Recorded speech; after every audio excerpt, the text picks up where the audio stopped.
જય શ્રી કૃષ્ણ, જય શ્રી વલ્લભ। આજના રાધે કૃષ્ણ સત્સંગમાં ભાગ શું છે તેના વિશે જોઈશું।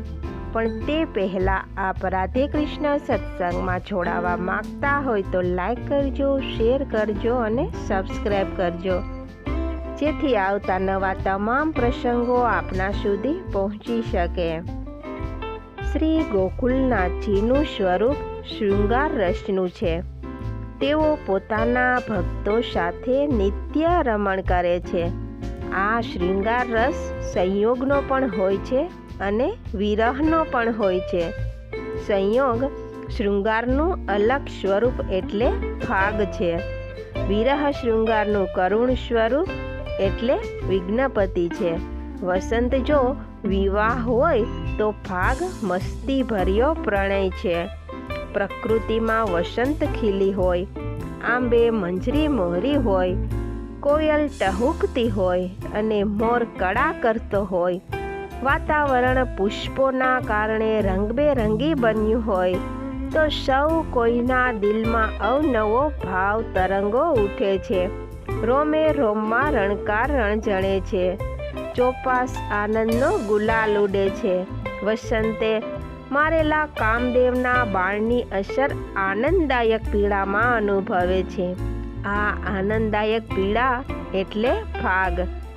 જે ભક્તો ઠાકોરજી સાથે ફાગ ખેલે છે તેઓના ઘૂંઘટપટ ખુલી જાય છે।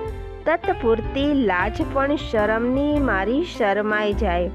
ભક્તો ચોવા, ચંદન, અરગજા અને કેસરની ગાગરો ભરી પિચકારી ચલાવે છે। ઠાકોરજીના રૂપની અનુપમ માધુરી પીતા ભક્તોના હૃદય ચંદ્ર જોઈને કુમુદ ફૂલે તેમ ફૂલી રહ્યા છે। ઠાકોરજી પણ પોતાના વિશાળ નેત્રોથી દરેકના ચિત્ત હરી રહ્યા છે।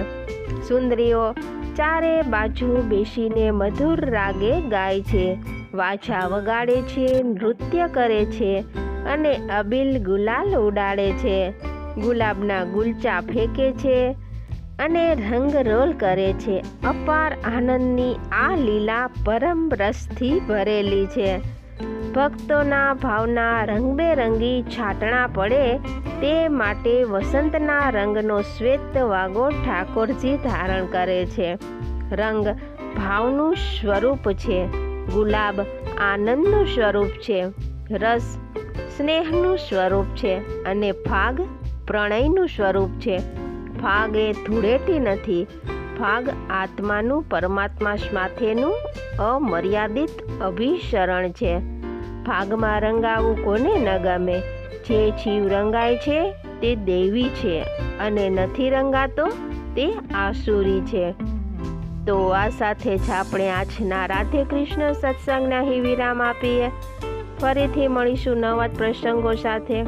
જય શ્રી કૃષ્ણ, જય શ્રી વલ્લભ।